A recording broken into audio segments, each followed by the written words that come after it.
今天的每日记呢，我们来学习城市的音效剪辑，可以先点赞收藏。如果你的城市的素材呢有运镜、有延时、有固定镜头，这些素材如何通过音效的搭配连接到一起呢？我们在剪映专业版里面一起研究一下。我们先看一下第一个画面，第一个镜头呢是快速的一个运镜。那么我们在考虑这种素材的声音设计的时候，我们就可以想象观众是坐在城市的列车上去看外面的风景，速度非常的快，因此呢，我们就可以用4种声音来叠加。然后分别是人群、车流、轮子和列车铃铛的声音，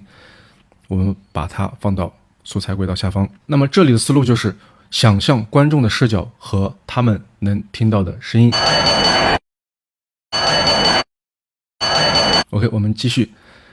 后面这个黑白的延时素材，一般来说，像延时素材的声音思路，如果速度非常快的话，而且时长非常短，我们就用那种低沉的转场声音或者风声都可以一带而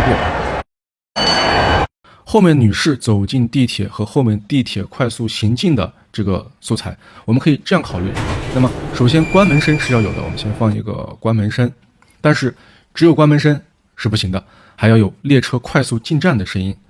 我们把列车快速进站的声音放到这儿，因为这个地方速度非常快，我们要对列车快速进站的声音呢做一个变速，也就是加速处理。同时呢，为了加强这种列车金属摩擦的声音呢，我们可以稍微在音效设计上面用力一点点，来一个利刃出鞘的声音，来加强这一块声音的硬度。我们找一个利刃出鞘的声音来放进去。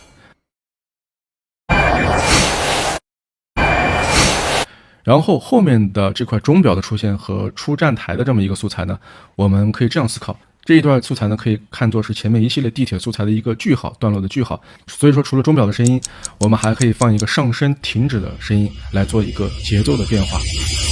由于钟表的声音我试了都不合适，所以我们搜索这种秒表滴答的声音来替代。后面到了城市街头的这个垂直的仰拍，一般来说在城市街头有这种建筑的素材呢，一定要用这种警笛的声音啊，这种思路屡试不爽。我们放一个警笛的声音，同时呢，还要辅以低沉的城市街道的环境音啊，不能光有警笛的声音。注意，这个仰拍的素材结尾有一个速度的变化，所以说，那么这种只要见到这种曲线变速速度的变化，那么后视这种音效就少不了，一定要加上来，搜一个合适的后视音效加上。然后后面的2个素材我们分析一下，一个是在现代的街头，一个是作者做了一个胶片感的这种过去的那种街头。那么我们是不是可以做一个现场环境音的反差来增加质感呢？所以这个地方的思路就是我们可以用这种交响乐的声音和收音机的声音来做一个声音对比的反差。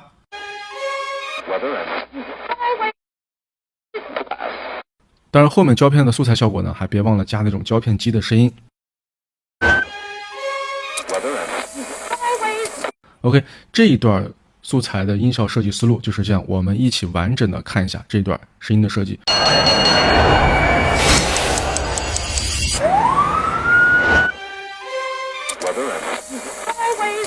如果你有不同的想法，欢迎在评论区我们一起探讨。我是秋实，下期每日一镜我们再见。